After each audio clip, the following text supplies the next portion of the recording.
Halo semuanya, salam sejahtera untuk kita semua. Om Swastiastu. Perkenalkan, saya Putunia Wiliani dengan nomor induk 225 10 10 07. Mahasiswa Prodi Administrasi Publik, Fakultas Ilmu Administrasi, Universitas Laki Dende.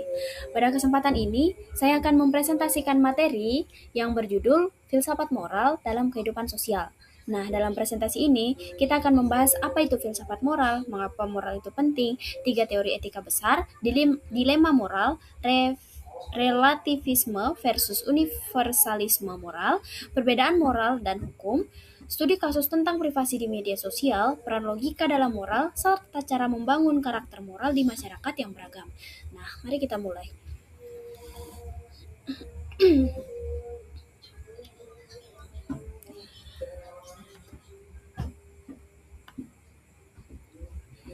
Definisi filsafat moral. Nah, filsafat moral adalah bagian dari filsafat yang mempelajari tentang baik dan buruknya perilaku manusia. Perlu kita ketahui bahwa filsafat moral tidak sama dengan sopan santun atau kebiasaan yang hanya berlaku di daerah tertentu. Tujuan utamanya adalah mencari alasan yang bersifat universal, mengapa tindakan seperti berbohong atau mencuri dianggap salah di hampir semua tempat di dunia. Dalam kehidupan sosial, filsafat moral berfungsi seperti kompas. Ia menuntun kita saat berinteraksi dengan orang lain, terutama ketika tidak ada peraturan tertulis yang mengatur situasi tersebut. Berikutnya, mengapa moral itu penting? Pertama, karena manusia adalah makhluk sosial. Kita tidak dapat hidup sendirian. Kita selalu membutuhkan orang lain, mulai dari petani hingga guru. Jika tidak ada moral, kehidupan bersama akan kacau. Setiap orang akan seenaknya mengeksploitasi orang lain. Kepercayaan antar warga akan hilang. Sebaliknya, jika moral hidup dalam masyarakat, kita akan merasakan rasa aman, saling percaya, dan tercipta kerjasama dengan berbagai bidang. Contoh sederhananya adalah antrean seperti menepati janji dan saling membantu ketika ada yang kesulitan. Yang berikutnya adalah teori deontologi Immanuel Kant. Teori etika yang pertama adalah deontologi dari Immanuel Kant. Deontologi berasal dari bahasa Yunani yang berarti kewajiban. Menurut teori ini, suatu tindakan dinilai baik atau buruk bukan dari hasilnya, melainkan dari niat dan kewajiban yang mendasarinya. Prinsip utamanya adalah bertindak berdasarkan aturan yang dapat Anda jadikan sebagai hukum yang berlaku untuk semua orang. Nah, artinya sebelum bertindak, tanyakan pada diri Anda, apakah saya rela jika orang melakukan hal yang sama seperti yang akan saya lakukan? Contohnya adalah berkata jujur. Menurut deontologi, kejujuran bernilai baik. Jika Anda melakukannya karena sadar, itu adalah kewajiban moral, bukan karena takut dihukum atau ingin dipuji orang lain.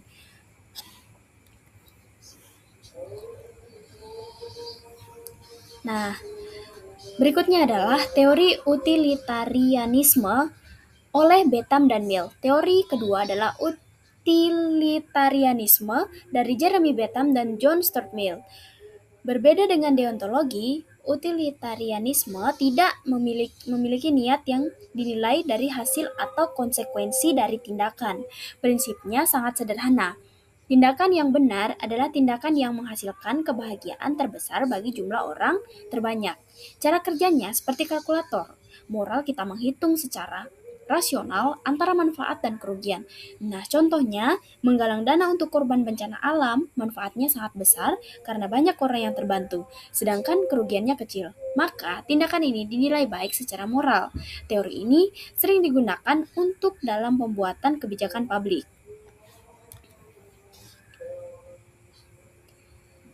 Nah, pembahasan kita yang keenam adalah etika kebajikan oleh Aristoteles. Teori ketiga adalah etika kebajikan dari Aristoteles. Teori ini sangat unik karena tidak fokus pada aturan seperti deontologi dan tidak fokus pada hasil seperti utilitarianisme. Fokus utamanya adalah karakter pelaku moral. Pertanyaannya, bukan apa yang harus saya lakukan, tetapi orang seperti apakah yang seharusnya saya jadikan diri saya. Contoh kebajikan antara lain jujur, berani, adil, dan bijaksana. Seseorang dinilai bermoral bukan dari suatu tindakan heroik, tetapi dari konsekuensi karakternya dalam kehidupan sehari-hari. Misalnya, seorang pemimpin yang selalu bersikap adil dan tidak korupsi, itulah cerminan etika kebijakan.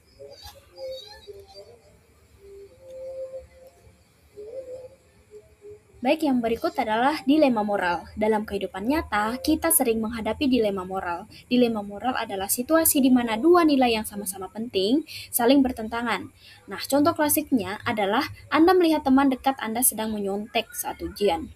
Jika Anda melaporkannya, Anda setia pada aturan dan kejujuran, tetapi teman Anda akan menganggap Anda sebagai pengkhianatnya. Jika Anda diam saja, Anda setia pada loyalitas pertemanan, tetapi Anda dianggap tidak jujur karena biarkan kecurangan.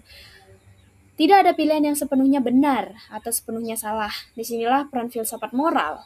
Ia tidak memberikan jawaban instan, tetapi menyediakan alat untuk menganalisis dilema secara sistematis, menggunakan teori-teori yang sudah kita pelajari.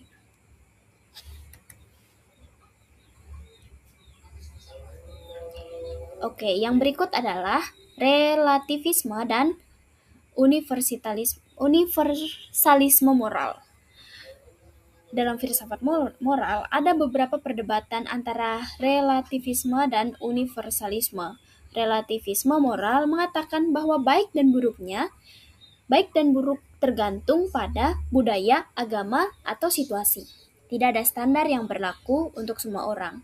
Dan sebaliknya, universalisme moral mengatakan bahwa ada prinsip-prinsip moral dasar yang berlaku untuk semua manusia, dimanapun dan kapanpun. Nah, di Indonesia sendiri yang sangat beragam dengan banyak suku, agama, dan adat, kita menghadapi tantangan. Sikap bijak yang kita ambil adalah menghormati perbedaan budaya setempat, tetapi tetap berpegang pada nilai-nilai universal seperti larangan membunuh dan penghormatan terhadap hak asasi manusia.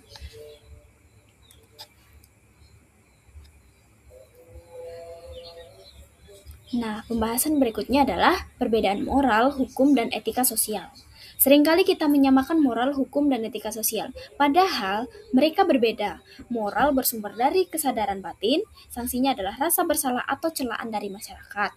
Hukum bersumber dari peraturan tertulis yang dibuat negara, sanksinya bisa berupa denda atau penjara. Sementara etika sosial bersumber dari kebiasaan yang hidup di masyarakat, sanksinya bisa berupa gunjingan atau pengucilan. Ada dua kasus penting. Pertama, tindakan yang ilegal tetapi belum tentu amoral. Contohnya, menyampaikan pendapat yang berbeda di masa pemerintahan otoriter. Kedua, tindakan yang legal tetapi amoral. Contohnya, memanfaatkan celah hukum untuk menipu orang lain. Idealnya, kita berusaha menaati hukum sekaligus menjunjung moral.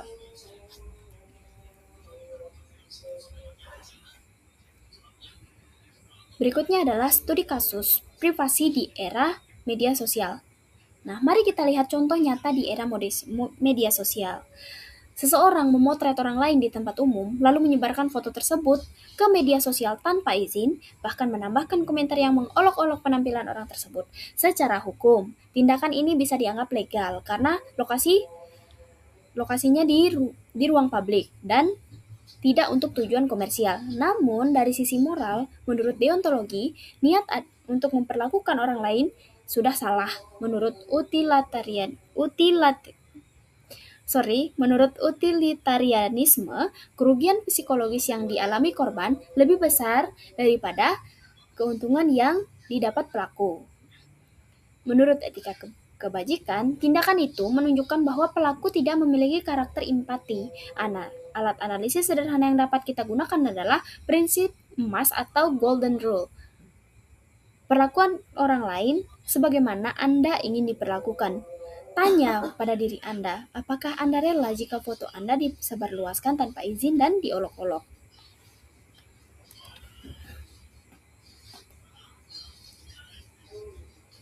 Nah, yang berikutnya adalah peran logika dalam moral. Mata kuliah ini adalah filsafat ilmu dan logika. Oleh karena itu, kita tidak boleh melupakan peran logika dan moral. Logika mengajarkan kita untuk konsisten. Misalnya, jika Anda mengatakan bahwa mencuri itu salah, maka Anda harus konsisten menerapkan pada diri sendiri dan pada semua situasi yang serupa, kecuali ada alasan yang rasional.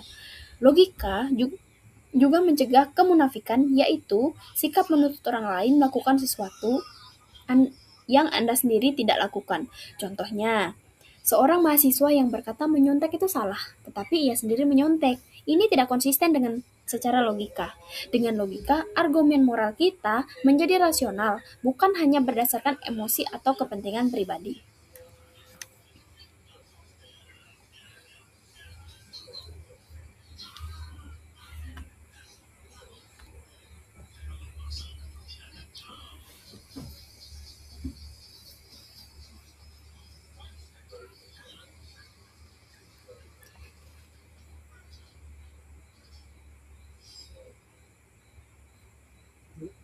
Ya.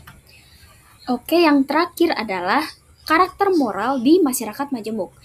Indonesia adalah masyarakat yang majemuk. Kita memiliki banyak suku, agama, adat, dan bahasa. Tidak mungkin dan tidak bijaksana jika kita memaksakan semua aturan moral secara detail untuk disamakan. Strategi yang lebih tepat adalah fokus pada pembangunan karakter moral bersama. Nilai-nilai yang dapat disepakati lintas kelompok antara lain saling menghormati, toleransi aktif, atau menghargai perbedaan secara sungguh-sungguh, keadilan, dan empati. Nah, peran filsafat moral dalam konteks ini bukanlah untuk memaksa keseragaman, melainkan sebagai alat untuk berdialog dan mencari titik temu demi kebaikan bersama. Dengan cara ini, perbedaan justru menjadi kekayaan, bukan sumber konflik.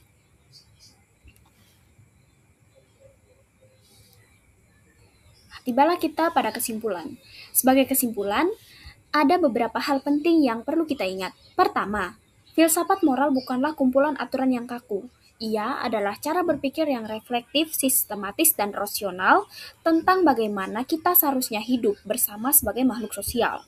Kedua, kita telah mempelajari 3 teori utama, yakni deontologi yang menekankan niat dan kewajiban, utilitarianisme yang menekankan hasil dan manfaat terbesar bagi banyak orang, etika kebajikan yang menekankan karakter dan kebiasaan baik.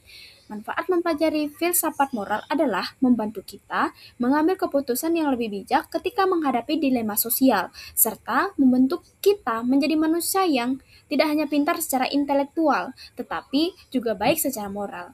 Pesan akhir saya yaitu filsafat moral adalah kompas untuk hidup bersama secara bermartabat.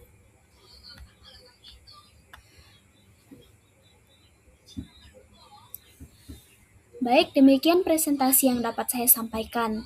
Saya mohon maaf apabila ada kekurangan dalam penyampaian materi. Terima kasih atas perhatian teman-teman sekalian. Wassalamualaikum warahmatullahi wabarakatuh.